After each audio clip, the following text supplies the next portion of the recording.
વાવ થરાદ જિલ્લામાં સ્થાનિક સ્વરાજ્યની ચૂંટણીને લઈને રાજકીય ગરમાવો જોવા મળી રહ્યો છે। ત્યારે આજે વાવ 4 રસ્તા નજીક પાણીની ટાંકી પાસે વાવ તાલુકા ભાજપનું મધ્યસ્થ કાર્યાલય વિધિવત રીતે ખુલ્લું મૂકવામાં આવ્યું હતું।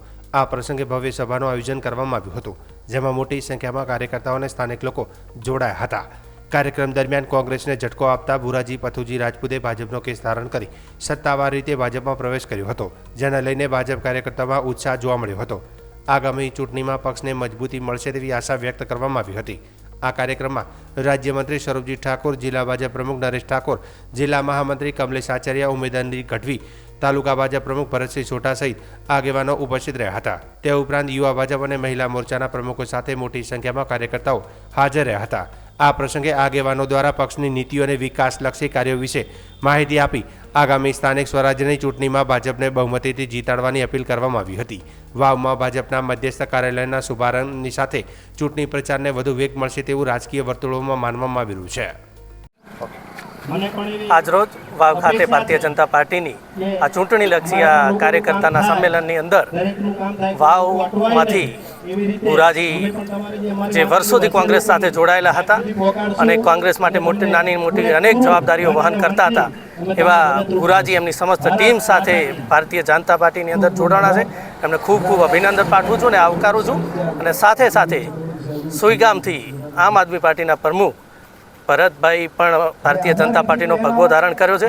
આ એમને સૌને ભારતીય જનતા પાર્ટીમાં આવકારું છું। આ નરેન્દ્રભાઈ મોદી સાહેબના વિકાસરૂપી યજ્ઞની અંદર સૌ જોડાણા છે ને આગામી સમયની અંદર આ વિકાસની ગાથા આગળ વધશે ને આ સૌ લોકોનો વાવ થરાદ જિલ્લા અને આ વાવના વિસ્તારનો આ વિકાસનો વેગ આગળ વધતો રહે ને સમસ્ત લોકો અને દરેક સમાજની ચિંતા કરવા માટે આજે કોંગ્રેસમાંથી અને આમ આદમી પાર્ટીમાંના લોકો ભારતીય જનતા પાર્ટીમાં જોડાણા છે। સૌને ફરીથી ખૂબ ખૂબ અભિનંદન। કોંગ્રેસના ઉમેદવાર ભાજપમાં ચૂંટણી લડશે, શું કહેશો?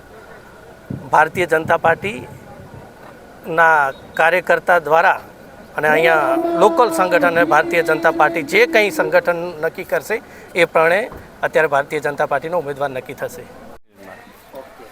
આજે વાવ ખાતે મધ્યસ્થ કાર્યાલયનું ઉદ્ઘાટન પ્રસંગે જિલ્લાના આગેવાનશ્રીઓ, બહોળી સંખ્યામાં કાર્યકર્તાઓશ્રીઓ અને આજે કોંગ્રેસમાંથી વિચારશૈલી કોંગ્રેસની મૂકીને જ્યારે પીઠ આગેવાનો એમ જ્યારે કે ઘણા સમયથી કોંગ્રેસ સાથે જે જોડાયેલા આગેવાનશ્રીઓ ભુરાજી વેજિયા એમને સમગ્ર ટીમને લઈને આજે ભારતીય જનતા પાર્ટીને કેસરીયા કર્યા છે। જ્યારે બહોળી સંખ્યામાં આશીર્વાદ આપવા લોકો બહોળી સંખ્યામાં વધાર્યા એમ બદલ એમનો સૌનો હું આભાર વ્યક્ત કરું છું। ને વિજય સંકલ્પ હાથે તાલુકા પંચાયત ને જિલ્લા પંચાયત વાવ તાલુકામાં બહોળી લીડથી અમે વિજય ઘોષ કરશું કાર્યકર્તાઓ હાથે। ભારત માતા